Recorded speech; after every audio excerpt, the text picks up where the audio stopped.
Hi,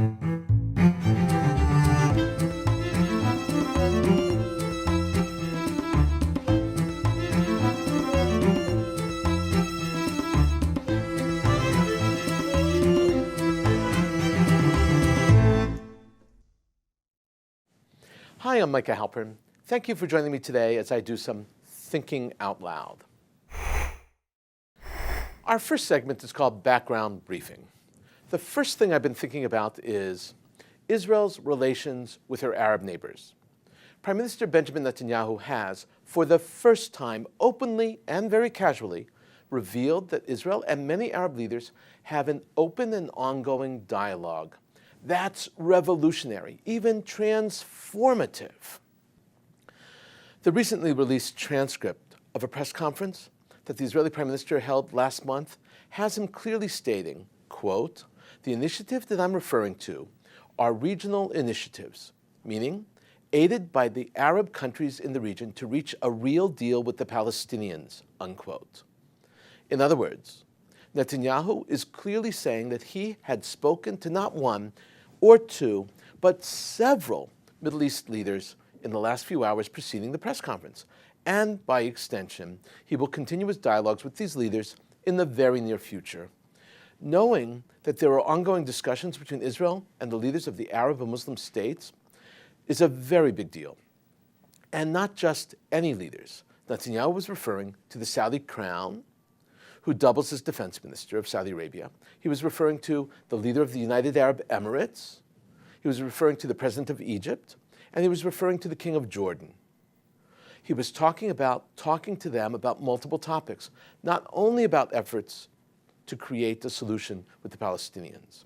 Conversations like those signal a new approach to problem solving and portend very well for successful conclusions to conflicts and crises. It seems that the Israeli Prime Minister speaks to the Arab leaders as often as once a week. That's about as often as most adults speak to their parents, and probably more often than their own young adult children speak to them. As the circle of Israeli dialogue with Arab and Muslim leaders widens, it becomes even more impressive. These leaders who posture and play act before their citizen constituencies as mortal or eternal enemies are instead behind the scenes dealing with real issues and problem solving by sharing ideas and intel. The Israeli Prime Minister also regularly, but less frequently, speaks to the presidents of Ethiopia and Kenya. And now, because of the thawing in relations with Turkey, Netanyahu is also speaking regularly with President Erdogan of Turkey. For decades, and this has always been an open secret, Israel has had military discussions with countries in the region. That give and take began because Israel was securing good intelligence data and military exchanges with non-Arab Muslim states like Turkey and Iran during the reign of the Shah. They were interested in having that information. Those exchanges blossomed into relationships in which Israel began to help those Arab and Muslim countries who wanted assistance solving internal crises like with water, irrigation, and technology. Finally, the path opened and evolved into real discussions about terror, radical religious groups, sharing intelligence, and other issues like the Palestinian issue. The exchange and dialogue between Saudi Arabia, Egypt, Jordan, and Israel is impressive. That bond has upset the United States and Russia, who are wary of this new acquaintanceship and do not know how to deal with their discomfort. This new interaction has forced the United States out of the center of all things Middle Eastern into a position it is not very comfortable with. Certainly, all the parties involved still need either the United States or Russia, or even both of them. But they have also made the decision to try to work out issues on a regional basis. Diplomatically speaking, that's the grown-up thing to do. Ironically, the impetus for the new status between Israel and these Arab countries was, get this, U.S.-Iranian détente. President Barack Obama should either be patting himself on the back or hitting himself on the head with his other open hand. Without exception, each and every country in the Middle East region was so frustrated and angered by President Obama's obsession to get a deal with Iran at any cost that the leaders were forced to communicate with each other and find their own ways to secure their own futures. They were forces, as they say, to talk amongst themselves. Old hostilities were put aside when faced with this new danger. It was the result, albeit unintended, of poor U.S. policy in the Middle East. All the Arab leaders with whom Netanyahu is now conversing agree that Palestinian President Mahmoud Abbas is too weak to deliver a peace solution and too weak to be able to convince his people that peace with Israel is in their best interest.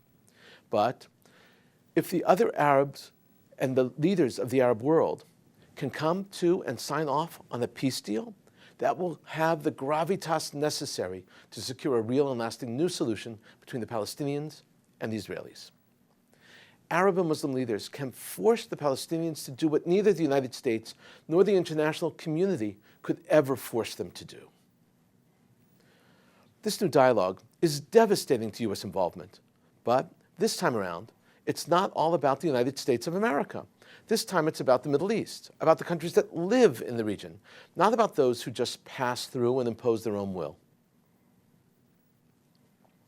On another topic I've been thinking about, the West is successfully striking at ISIS in Iraq and in Syria. ISIS is taking serious hits. Recent victories by the West in Fallujah, Hit, and Ramadi, as well as pounding from increased airstrikes, have begun to take a toll on ISIS. Recruitment for ISIS is at an all-time low. To rectify the situation, ISIS is in need of a huge public attack, a real victory. But ISIS has a plan B. Plan B is already in operation. ISIS has already pulled out much of their forces from Iraq and Syria and established a new front and base of operations in Libya and in Yemen. ISIS knows that they need to move on, that they are outskilled, outgunned in Iraq and Syria. Their downsized recruits and recruiting tell the story. ISIS will now romanticize their struggle in Libya and in Yemen. At the same time, Israel is worried that ISIS and Hezbollah are building fronts from which to strike and attack their northern border. So Israelis are implementing a strategy that's reminiscent of Lebanon in the 1980s and 90s.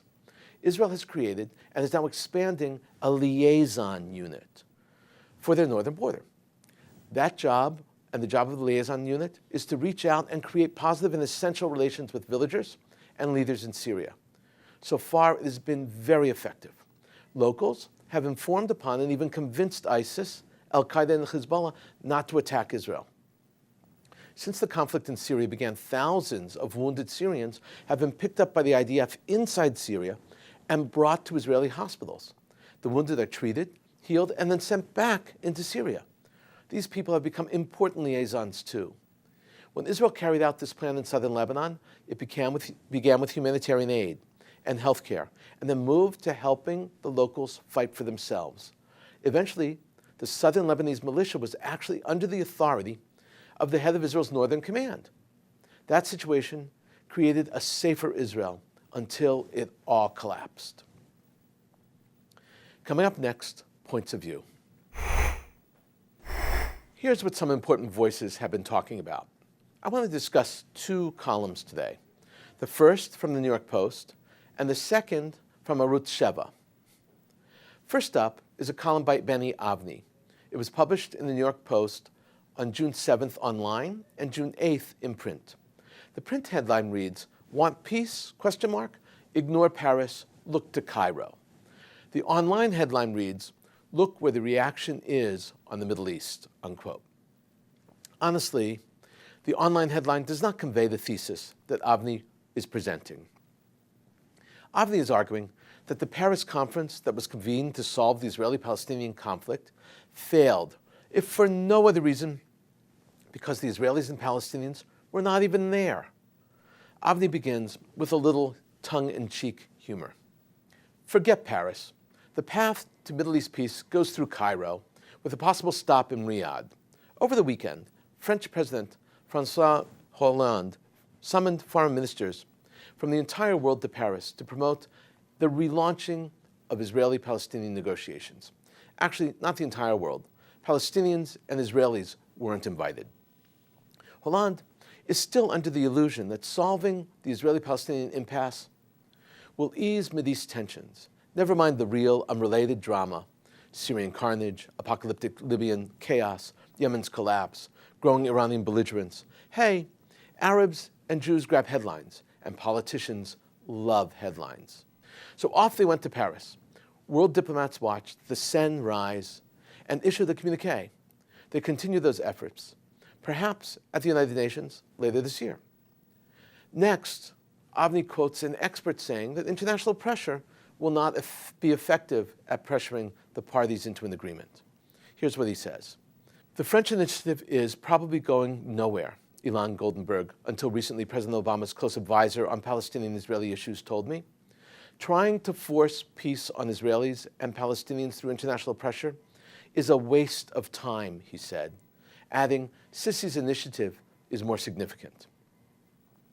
Avni says that the Palestinians do not have the strength to forge a peace deal, but other Arab states do, especially Saudi Arabia and Egypt. The Saudis created a plan in 2002, and the Egyptians are planning a peace conference for sometime this summer. And these, or a combination of them, might actually work. This is especially true because both Netanyahu and his new defense minister have recently announced their support for two states. Avni writes, even if Palestinian obstinacy leads nowhere, direct negotiators will allow for tightening and more public cooperation with like-minded Arab states from the Gulf to North Africa. For the first time, Netanyahu, Lieberman, and many of their coalition partners are signaling a public readiness to advance that Saudi-Egyptian route. Lieberman, who famously lives in the West Bank settlement, has long said he'd be willing to leave his home for a real peace deal. Avni concludes with a very famous analysis. That is, rightists make peace, not leftists. He invokes the memory of Menachem Begin. Menachem Begin was one of those Israelis once dubbed the most right-wing prime minister ever.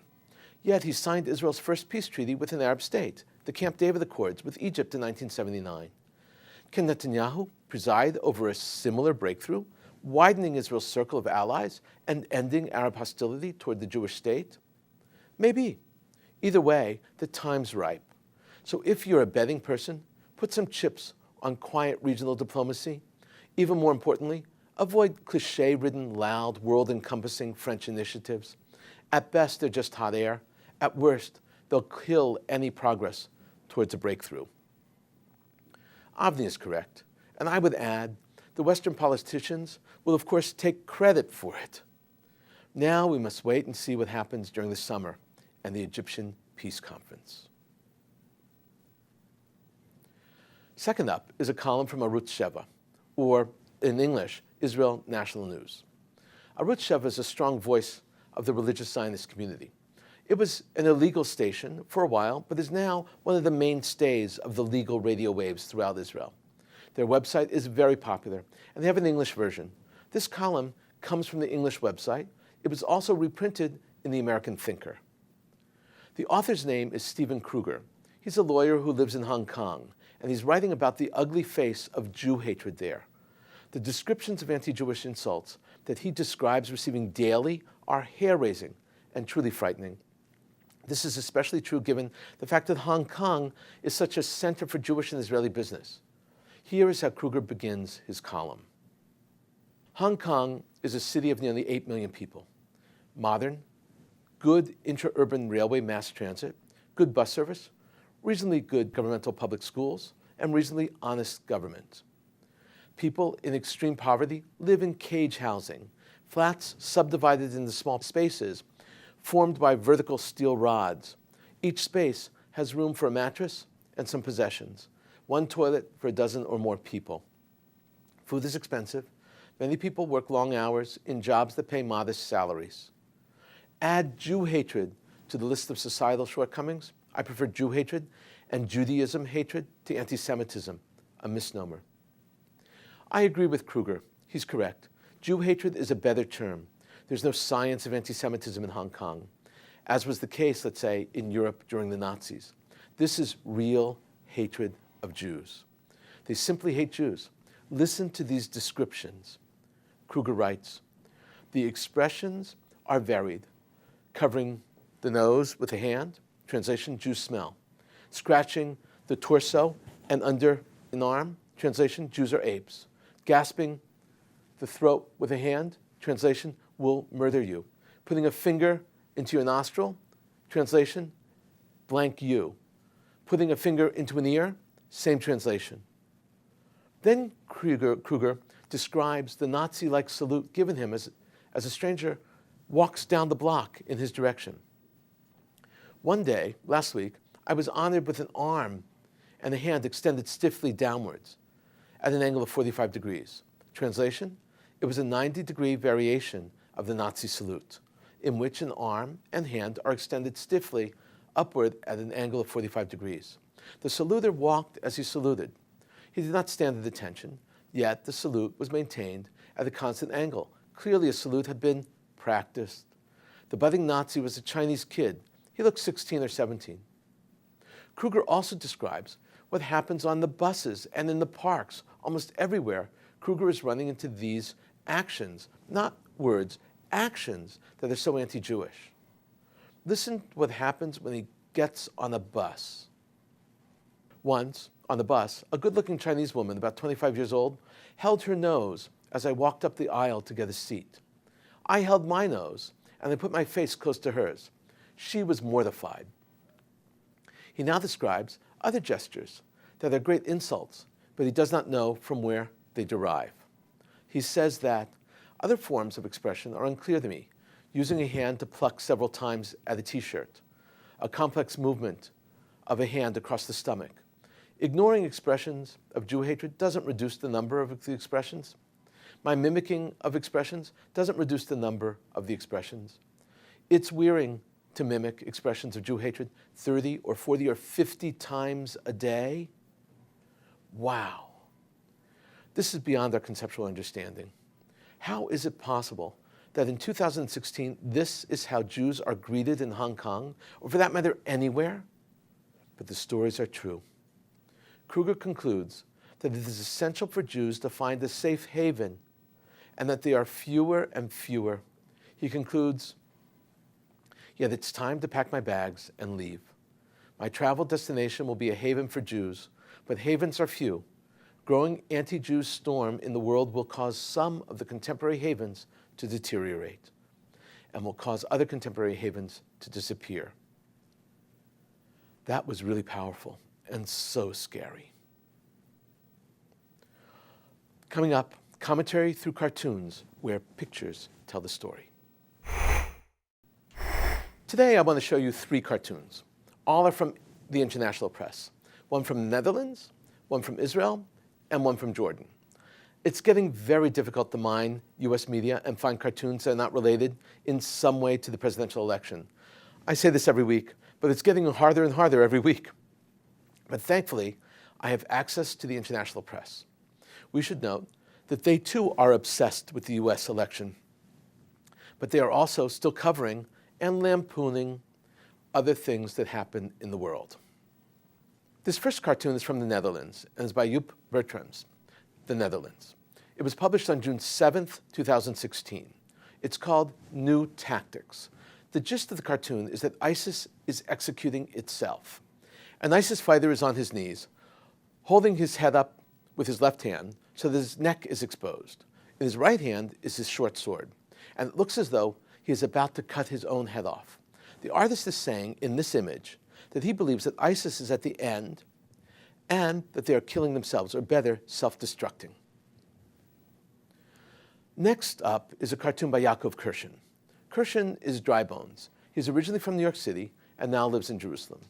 This cartoon is sad and hilarious at the same time. Dry Bones depicts Stephen Hawking, the world-renowned physicist and thinker. Hawking is considered to be one of the smartest people in the world. The caption reads, Stephen Hawking, who canceled a trip to Israel because he believed the BDS lies, now says he doesn't understand Trump's popularity. The next caption reads, maybe he's not as smart as they say he is. Finally, the last cartoon is from Jordan, and it's by Ahmed Hajjaj. It was published June 1st, 2016. The city of Idlib, which is being liberated from ISIS by the West, especially with Russian air support. Idlib is depicted as a cloud of destruction. Street signs are being blown up. The signs read mosque, hospital, children crossing. All of them have been destroyed. The sign that reads Russia looks like a plane and is flying away with Assad holding up two fingers, which means victory. This is a biting critique from the region about Russian support of Assad and the price that it entails. In a moment, my own perspective and a few predictions. Putin and Netanyahu met again recently in Moscow. It was their fourth meeting in 6 months. Netanyahu has met with Putin more often than he has met with US President Obama. That small fact speaks volumes about the relationships within this triangle.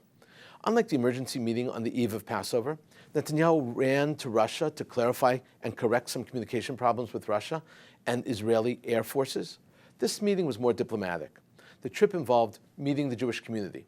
It was an official diplomatic outing, which also combined cultural and social events. Sarah Netanyahu also came along. Of course, there were official obligatory press conferences and photo ops.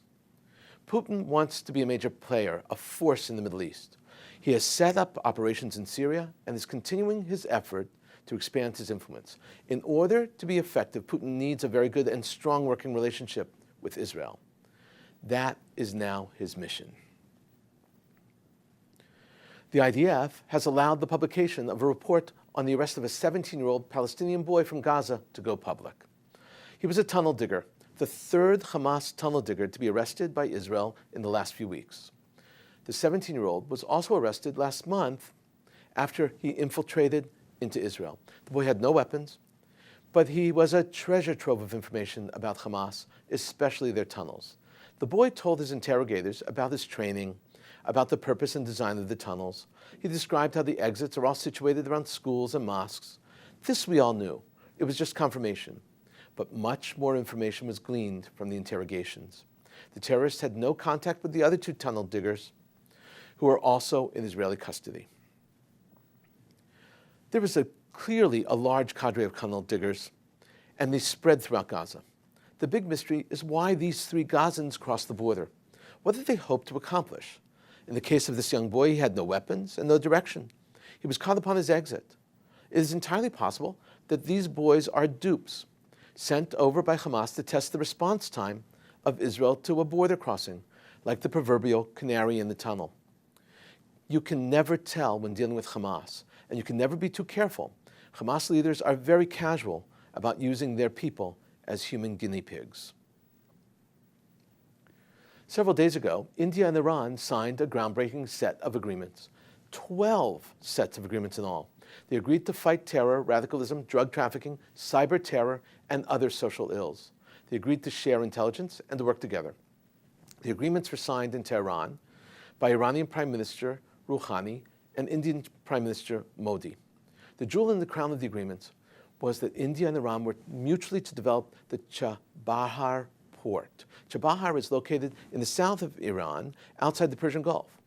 It is to the west of India and is a very important port to them. The Indians are investing $500 million in the port, and it will be a significant conduit for them in the region.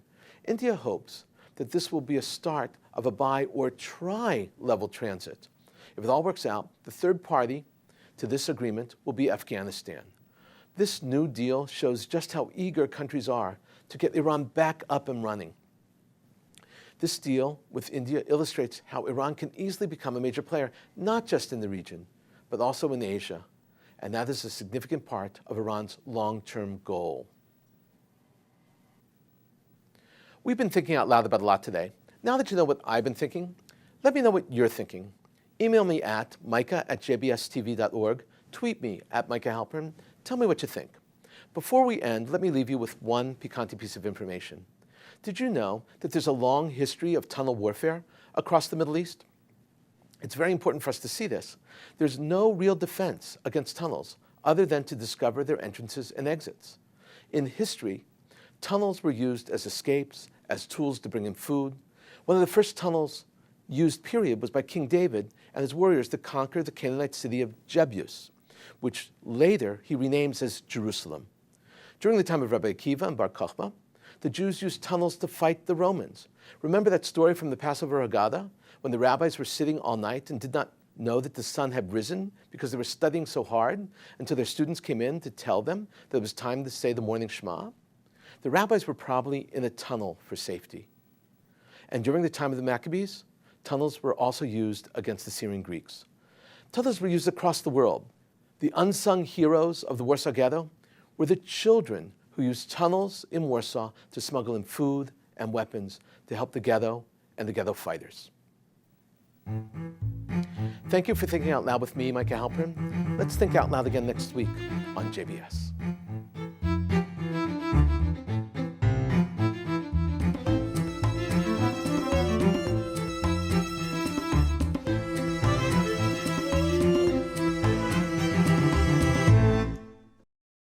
We would be pleased to send a complimentary DVD of this program to anyone who wishes to support JBS, the Jewish Broadcasting Service, with a tax-deductible gift of $36, double chai or more, to the nonprofit organization Jewish Education in Media.